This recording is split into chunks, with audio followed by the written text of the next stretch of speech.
This big chick you see now has the worst mother in the world. Why?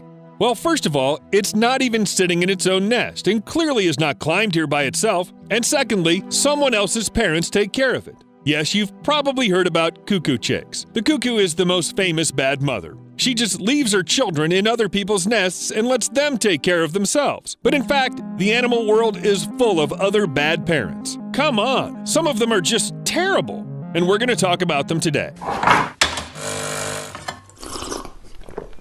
Let's start, perhaps with this video, where a stork throws its baby out of the nest.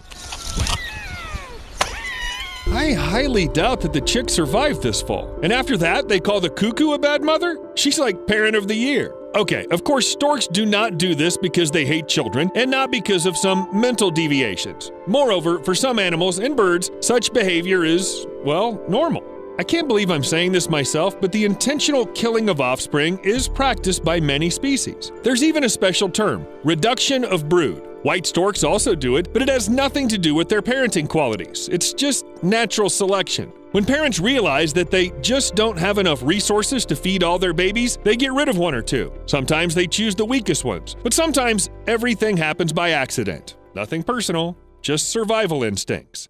And now take a look at these photos. I warn you, they can shock you. This story happened in Hwange National Park in 2015 and shocked everyone who found out about it. The little hippopotamus was only 2 days old when its mother introduced it to the rest of the herd, or rather she tried to introduce it. Everything turned out to be a disaster. Several adults attacked the little one and killed him, literally ripping him to pieces. The mother tried to protect him, but she didn't succeed. The crocodile ate the baby's remains. I honestly admit the whole situation looks like a perfect illustration of the expression cruel wildlife. But as in most cases with the stork, the adult animals had a reason to do so. Most likely, it's all about overpopulation. A standard herd of hippos consists of 10 to 15 individuals. Maybe there was just no room for the baby, but this is just a theory. The reasons why hippopotami commit infanticide remain relatively unknown because of the difficulty in studying these aggressive creatures. These are real killing machines. Hippopotami tend to attack even people who are too close to their source of water, or they can trample anyone who gets in their way. You know, it's quite difficult to conduct research in such conditions, and even if people did want to save that poor little man, they simply couldn't do it. No one can deal with an angry hippopotamus.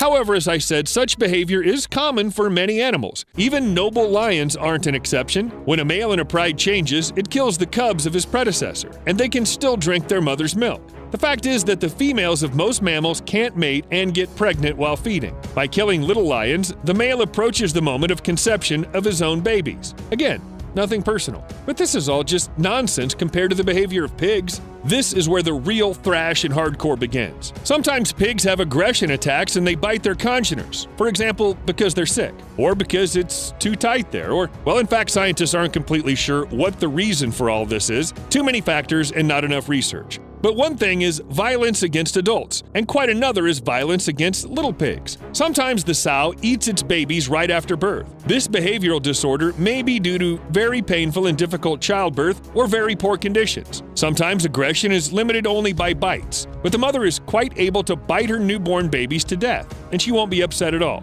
According to one version, it can be a violation of the instinct of protection of offspring. That is, it suddenly sees its piglets as dangerous, unwelcome guests. Or maybe she just wants to. An animal that's able to eat its own newly born children should hardly explain the reasons for its behavior. Although people certainly try to prevent the killing of piglets, sedatives after childbirth seem to help. But in many cases, the beginning of maternal aggression is simply postponed. In addition, the desire to harm their offspring is most often hereditary. And to avoid violent behavior, people simply limit reproduction of certain pigs. But as I said, maternal cannibalism has too many reasons. It's impossible to guess which one it will be. Now let's leave the pig hardcore and go back to the cuckoo chick from the very beginning of the video. This is a very interesting model of bird behavior, but it's not unique. They can be considered quite caring parents. They feed their offspring with fresh meat, protect them from cold, heat, and predators. They don't even throw anyone out of the nest, as storks do, but not because they're ready to take care of even a few chicks. Their chicks do all the dirty work for them. The oldest chick can act aggressively towards its brothers and sisters, and its attempts to dominate may well lead to the death of another chick. Do you know what parents will do? Nothing. The strongest one survives, and this is only beneficial for them.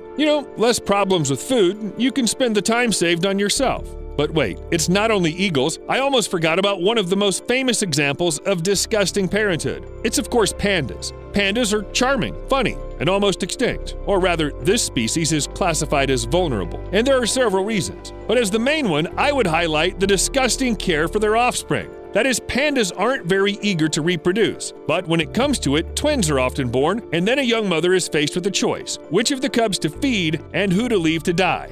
Yeah, you got that right. Most often, the chance to survive is given to the first baby. Panda cubs are blind, completely helpless at birth, and their weight is about 1/900th of their mother's weight. A panda mother must hold the child firmly to keep its body warm and press it to the chest to feed. So the female has to do everything for her baby, and she can't do these operations with two babies at once. So people have found a solution to the problem, of course. When it comes to the birth of twins in captivity, soon after birth, caretakers take one of the babies, deceiving the mother and making her think that she only has one child. And yes, the panda easily believes it. One baby, two babies, who cares? What time do we eat? The twins are changed up to 10 times a day to maintain the illusion of a single panda baby. One of the cubs is almost always with the mother, and the other is kept in an incubator and eats formula. This way, both babies have the opportunity to survive, and their mother, well, she has some sweet water, so everyone's happy. By the way, what about fish and inhabitants of water bodies? Well, everything's pretty strange here too. When a young perch is born, their father guards the territory, circling around the fry and holding them together. And he also provides protection from potential predators. In short, he behaves like an exemplary parent. After a few days, most of the fish swim away, and at this moment, the male changes behavior. Instead of protecting the rest, he treats them like any other small prey and just devours them.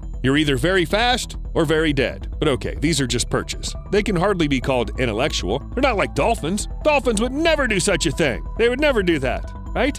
In 2013, researchers managed to witness the birth of a bottlenose dolphin baby. Bottlenose dolphins are the most common species of dolphin, but their birth in the wild hasn't been observed before. But before the scientists could believe their luck, they almost witnessed the infanticide. Two male dolphins tried to drown the baby about 2 minutes after its birth. Every time the dolphins lowered the newborn baby deeper, the mother raised it above the water so that the baby dolphin could breathe. But a pair of males kept pushing the baby down for half an hour, and even when attempts to drown it stopped, the dolphins remained nearby. During the next 2.5 hours, the males were on both sides of the mother and her newborn, showing verbal aggression. That is, the dolphins swore and threatened them. Such attacks are rare for dolphins. It seems that it was planned in advance, and it seems that the aggressive males were guided by the lion's logic. Scientists believe that males commit infanticide for mating. If a female dolphin has a calf to feed, she'll be unavailable for several years. But if she loses the baby soon after birth, she'll be ready to mate again in a few months. Well, what can I say? Ew, they shouldn't behave like that. I could have waited. The more interesting things I learn about our planet, the crazier it seems to me. But it has its very own creepy charm. We'll see you later.